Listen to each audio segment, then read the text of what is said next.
Welcome to the Cedar Creek Bible in a Year podcast. Whether you are listening on your own, with a friend, or a group of friends, we hope this podcast helps you connect with Scripture and also enriches your relationship with God. Here are your hosts, Luke Shortridge and Andy Rechtenwald. Hello everyone, Cedar Creek Radio is on the air. Thanks for joining us. Luke Shortridge hanging out with the Andy Rechtenwald. I really like when you do that.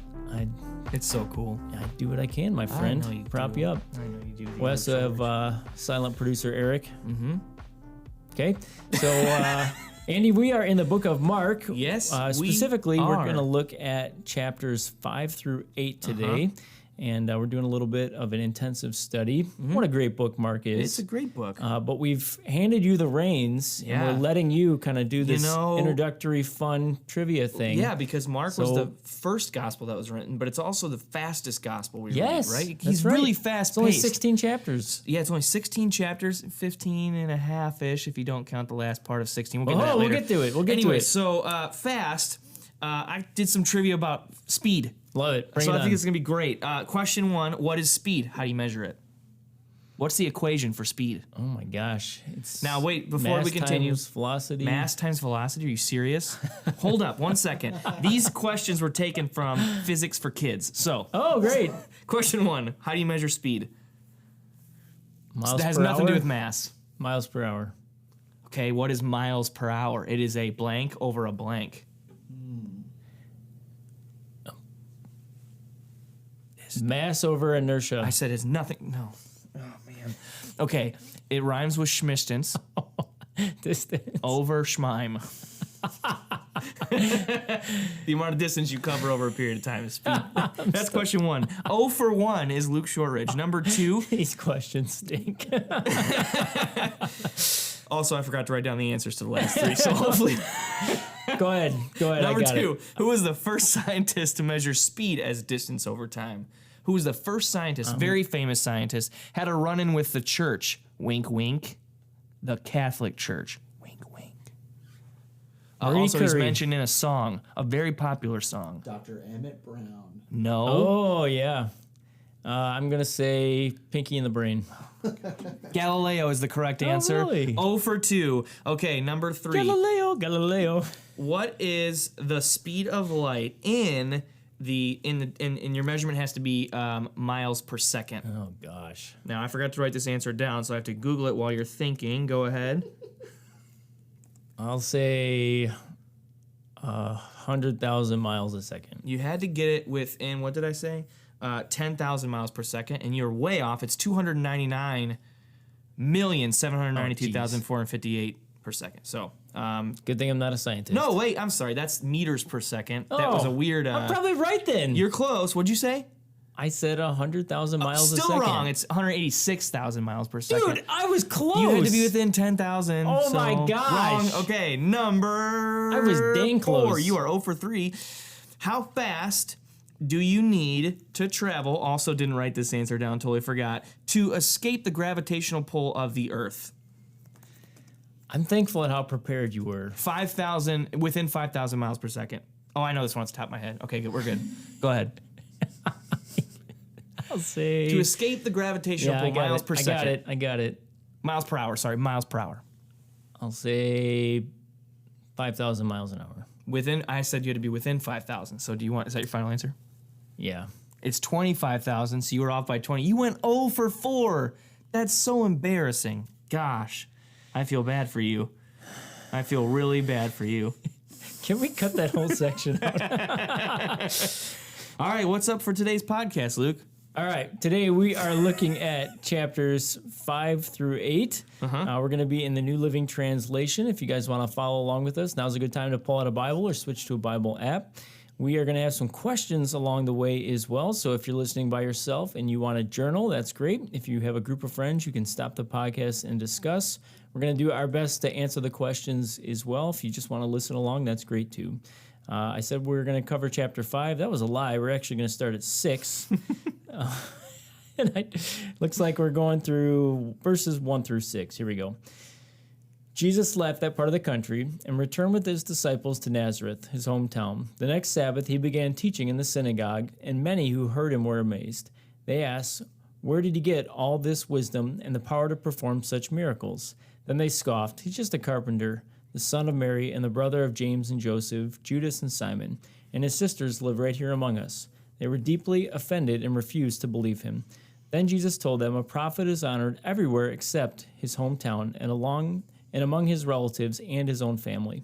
And because of their unbelief, he couldn't do any miracles among them except to place his hands on a few sick people and heal them. And he was amazed at their unbelief. Oof. Yep. Man, I always found this very strange. So it says that Jesus couldn't do any miracles among them. It doesn't say wouldn't, it says couldn't. Yeah. How do you explain that, Andy? So there's a couple different ways to take this. From what I've read on this particular passage and in this gospel and on a couple others is that the couldn't here could mean a couple different things. Okay. One, couldn't because God wouldn't bless unbelief in that way. So I use the word wouldn't there, Okay. but couldn't in the sense that it would not be something that God would do because of their hardness of heart. Like it wasn't within his own nature to do it? In a sense, he had the ability, but it would be like saying, like if somebody came up to you and asked you, I need $20. Like, what are you gonna use that for? Well, 10 of it's gonna go to medicine, 10 is gonna go to alcohol, and you're going, I can't do that. You have the ability to, but you're not going to. Okay. That's one way I've heard it explained. The other way I've heard it explained is that it has to do with Jesus being incarnated at this point and having his humanity So restrict he's some of his deity. Limiting his own power, Yes.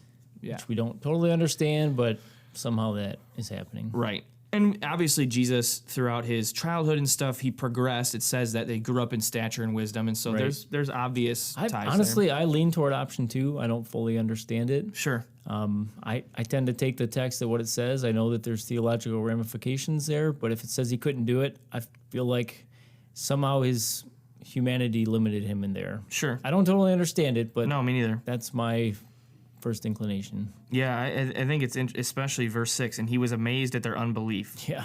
Like Jesus was impressed. The other time it was used, amazed, was with the centurion's faith. He was amazed at the centurion's faith, and then now it's his own. Yeah, in his own hometown. Yeah, crazy. Wild. Okay. Question. Have you ever been rejected or betrayed by someone close to you? How did you feel and how did you respond?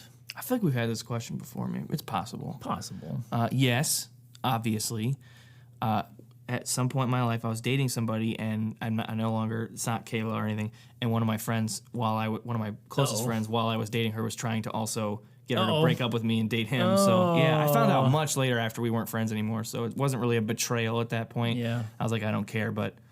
I was dating a girl once. This was before my wife, and we broke up. I broke up with her, and it was just ugly and bad. She was, devastated. So a week later, starts dating one of my friends. Yeah. 100% to get back at me. No other reason. Didn't feel good, did it? I'm like, actually, I didn't care. I'm like, dude, she is your problem now. Good luck to you. That's the honest truth. Maybe I'm a terrible person, but I was like, thank goodness. Have fun. You did that. That was betrayal. It was betrayal. Does it always involve a girl? Is it always? Yes. Seems like it. If you're a guy, yeah, okay. Yeah. And if you're a girl, it usually involves a girl. Yeah, it's true. So I have been betrayed a few times in just different weird scenarios. And man, it stings every time. Yeah. Because it's like you have these expectations for people, especially if they're close to you. And when somebody just flat out betrays your trust, it just leaves you reeling, like you question everything about that relationship. Sure. And you think about Jesus here in his hometown, these are the people that know him the most. I'm assuming as he's grown up, people have talked with him, they've interacted with him, and instead of being like, oh, he's just a carpenter's son, we all know him, you'd think that they would see elements of his divinity. Right. But this is the place that Jesus is least received. I mean, it's crazy. ironic, and I'm sure he was probably genuinely hurt at the same time. If he's human, he feels those emotions Sure. and feels that betrayal Definitely. deeply. Yeah. Crazy. All right, well, let's go to chapter 7 here. So, Andy, you want to read for us? Yep. One day, some Pharisees and teachers of religious law arrived from Jerusalem to see Jesus. They noticed that some of his disciples failed to follow the Jewish ritual of hand washing before eating. The Jews, especially the Pharisees, do not eat until they have poured water over their cupped hands, as required by their ancient traditions. Similarly, they don't eat anything from the market until they immerse their hands in water. This is but one of the many traditions they've clung to, such as their ceremonial washing of cups, pitchers, and kettles. So the Pharisees and teachers of religious law asked him, "Why don't your disciples follow our age-old tradition?" They eat without first performing the hand-washing ceremony. Jesus replied, "You hypocrites! Isaiah was right when he prophesied about you, for he wrote, 'These people honor me with their lips, but their hearts are far from me. Their worship is a farce, for they teach man-made ideas as commands from God. For you ignore God's law and substitute your own tradition.'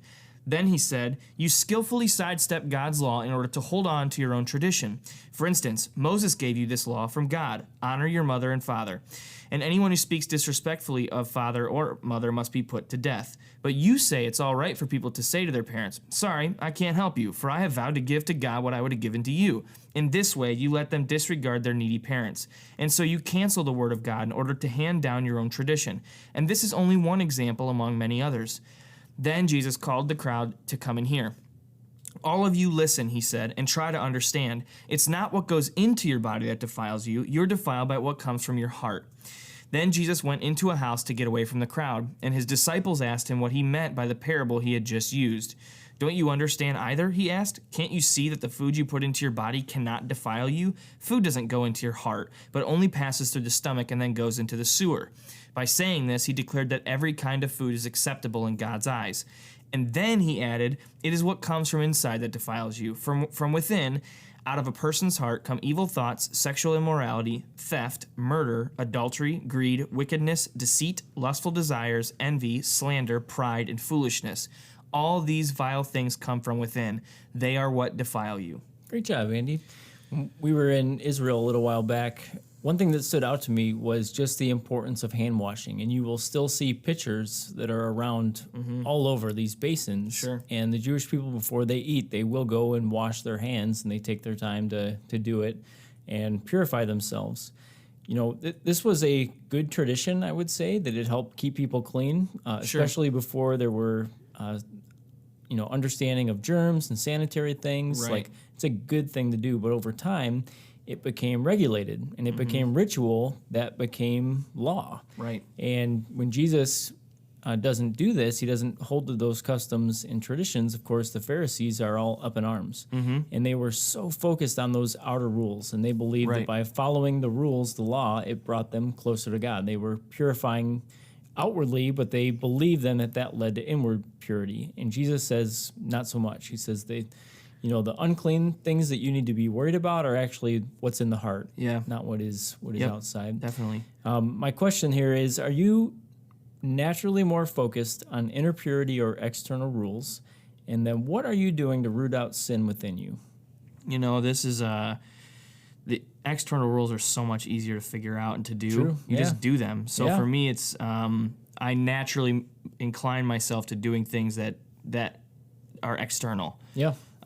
Because dealing with heart issues it's not only emotional and spiritual and it's taxing psychologically, but it's very difficult to figure out. Whereas external rules are simple. You give money to the church. You read your Bible. You pray. You are a generous like that kind of stuff. And externals are easier to keep because they're so trackable. Yep. Like your heart inwardly can drift on stuff, and it's easier to lose track of that. Yep. And to be like, oh, I've forgiven that person, and then you're flaring up in anger every time you hear their name, and you want to talk to them, and you realize, oh, my heart has drifted a little bit. Yep. It's tougher to keep track of that. I agree. And I think rooting out, it starts with being honest. I think that a lot of people want to be told that it's okay, that everything's going to be fine, and that they'll be okay. It's just going to be okay. And you're a good person. And while God does love us, inside of us, as Jesus just pointed out, when we talk about the rich young ruler from Mark 11, Mark 10. Mark 10. 17 through 22. That one, Not that I'm keeping track. Where that dude was, by all accounts, had everything external figured out, but inside was missing everything. So I identify more with the rich young ruler because it's so much easier for me to perform than it is to actually evaluate my heart. Yep. So what do you do to root it out? I think you just got to admit first that you actually have an internal problem, and then you have to tell other people that you trust about it, and seek out prayer and advice and counsel. Yeah. When I think about James, who tells us to confess your sins to God and to each other. Yep. There's a reason why it's both. Yep. Because confession to God is powerful, but so is confession to other people. You need people in your life who are stronger than you that you can be completely, totally honest with, and you can share some of that ugliness with. Yeah. Because if you're not open and you're not vulnerable and you close that off, it will fester. Right. It absolutely will. Yep. There's a couple of great books, I think, on this subject. One that I just went through with my men's group is called Enemies of the Heart by Andy Stanley. Fantastic book. And it's this idea that all this ugliness came from within, and he goes through a few different sins and how it's so convicting going through it, and it's totally true, how we convince ourselves and rationalize our own sins. Another great book is Soul Detox by Craig Groeschel. Similar idea, but just taking an inventory. Sure. You know, where are we at? Yeah. Usually every January or so, I'll try to go through one of those books and just take a personal inventory and see how am I doing on these things. Yeah. So I agree. Accountability is huge. Other people that you can be honest with. Yeah. And what are you feeding? You know, what are you putting into your mind? I know right here that Jesus says that what you put into your mouth doesn't make you unclean, but man, the things that you allow to enter into your eyes and the things, you know, the media that you consume, what are you feeding yourself on? Hopefully it's good, nourishing things, redeemable things. Yeah, I think what's really cool here is we can assume, and most scholars do, this is Peter's gospel account told to John Mark, who wrote it down. I agree. Right? Peter was the one that was told by Jesus that all foods were clean. He had the vision, the dream. Simon the Tanner's house. Yes, and he's also the one who would not eat with the Gentiles and got in trouble by Paul yelled at him. That's right. Yeah. So Peter's the one that has dealt with this issue. True. And when in his vision, he's like, "No, I've never touched an unclean animal." Yeah. And Jesus is like, "That's not what it's about." And here, God told him, "Go and eat them all." And that's why here, I think, I mean, this is me inferring things, but that's why he says, by saying this, what verse is that?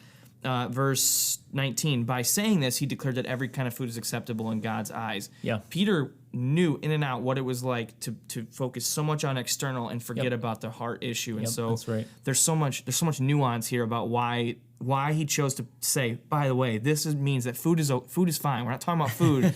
Stop focusing on external things and focus on the things that you can't just snap your fingers and change, like lust, evil thoughts, sexual morality, all that kind of stuff. Right on. Very good. Well, let's jump to Mark 8:27 through 38. Jesus and his disciples left Galilee and went up to the villages near Caesarea Philippi. As they were walking along, he asked them, "Who do people say I am?" Well, they replied, "Some say John the Baptist, others say Elijah, and others say that you are one of the other prophets." Then he asked them, "But who do you say I am?" Peter replied, "You are the Messiah." But Jesus warned him not to tell anyone about him. Then Jesus began to tell them that the Son of Man must suffer many terrible things and be rejected by the elders, the leading priests, and the teachers of the religious law. He would be killed, but 3 days later he would rise from the dead. As he talked about this openly with the disciples, Peter took him aside and began to reprimand him for saying such things. Jesus turned around and looked at his disciples, then reprimanded Peter. "Get away from me, Satan," he said. "You are seeing things merely from a human point of view, not from God's." Then, calling a crowd to join his disciples, he said, "If any of you wants to be my follower, you must give up your own way, take up your cross, and follow me. If you try to hang on to your life, you will lose it. But if you give up your life for my sake and the sake of the good news, you will save it. And what do you benefit if you gain the whole world but you lose your own soul? Is anything worth more than your soul? If anyone is ashamed of me and my message in these adulterous and sinful days, the Son of Man will be ashamed of that person when he returns in the glory of his Father with the holy angels." Man. Yep. Crazy, crazy. So this is kind of like a call to arms. You know, Jesus is really saying, count the cost. This is what it's going to take to be a follower of me. And it's very harsh language that he uses here. Anything stand out to you, Andy? Well, I think that he tells them he's going to die, that he's going to suffer a lot of things, which is not what they wanted out of their Messiah. Peter reprimands him. Right after Peter calls him the Messiah, which is funny because it's his account. That's what's so cool about this. Yeah, true. But then he tells him, like, hey, by the way, I'm going to die. You don't want this. But if you're not willing to give up your own life, you're going to lose it. If you're not, like you had said, counting the cost. And the question for everybody right now is, what about becoming a follower of Jesus has surprised you the most? For me, it's that no matter how, and I've been following Christ not very long, probably now 7-8 years-ish. Yep. That as close and close as I get to him, then I find out there's more and more of me that he wants. It's not you become a Christian and you got it. That it's just right. Like every time you ask him to reveal to you things that he wants from you, he's going to go like, yeah, you're holding on to this and I want it. And you're like, I don't want to give that up. He's like, yeah, but I told you, you have to take up your cross. I didn't say like, hey, you know what? On Wednesdays, you got to pass. You'll be fine. So I think that's the most surprising thing about following Jesus. What about you? Yeah, I would say it's a lot harder than I thought. I grew up hearing about Jesus. There was never a time in my life when I didn't know about him. My parents took me to church literally the first week that I was born. Crazy. But when I was 14 is when I really dedicated my life to him, got serious. That was 20 years ago. So for 20 years, I've been studying the scriptures and following him. And there is absolutely no guarantee of a blessed life following Jesus. Right. It is hard. It is messy. It's 2 steps forward, 1 step back. I thought I've had stuff mastered at times, and I realized I don't have that figured out at all. Right. Following the decision to follow Jesus takes a moment. Actually doing this and putting it into practice takes a lifetime. I agree. Cool. Good deal. Well, that's going to wrap it up for today. Andy, any closing thoughts on this section to Mark? I can't wait to get to section 3. Oh, boy. All right, we're going to get there. I would say, man, being a follower of Jesus, it isn't easy. There are going to be low points along the way, but it's worth it. Stay faithful and keep following him in all things. I agree. Cool. Well, Andy, how do people connect with us? They can get a hold of us on Facebook, Twitter. We're both on there. Andy Rechtenwald, Luke Shortridge. If you have any feedback for us or questions you want to ask, you can email us at podcast@cedarcreek.tv. Also, we would love it if you would share the link to the podcast on your social media accounts. And if you enjoy the podcast and if you think we're like 5-star worthy, then go to the iTunes store or what's the there's like a Android something market or whatever. You go there and you can Play Store? I don't know. Google Market? I don't use those things. But if you have that and they do rating systems, I don't know if it's like 5 candy corns or some lame stuff like that. We'll take it. Then 5 out of 5 we'll take. If you don't want, just send us a negative email. We don't want that on public stuff. So Like it. yeah. All right, great stuff. Well, Andy, it's been fun. Great job today. Yeah. Thanks, man. You too. All right. Bye, everybody. We'll see you next time. See ya. Bye. See ya.